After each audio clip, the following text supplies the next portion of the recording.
এটা বের হয়ে চলে আসে। এখান থেকে 40,000 মানুষ তৈরি হওয়ার ক্ষমতা ওই বীর্যের ভেতরে থাকে। এগুলো যেতে থাকে মায়ের রেহেমের ভেতরে।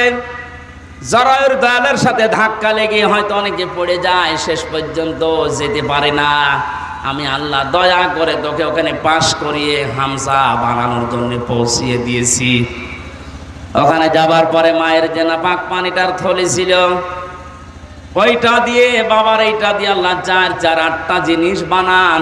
চুল, রগ, হাড় আর পর্দা, রক্ত, গোশত, চর্বি আর চামড়া। বিজ্ঞান এখন কম্পিউটারে দেখতে পাচ্ছে 8টা জিনিস হলে মানুষ হয় না। মানুষ পরিপূর্ণ রূপ দিতে হলে 13টা জিনিস লাগে। কয়টা? আল্লাহ যে রব নাম নিয়েছেন, কুল আউযু বিরাব্বিন নাস পড়েছিলেন, হযরত ওমরের পড়তে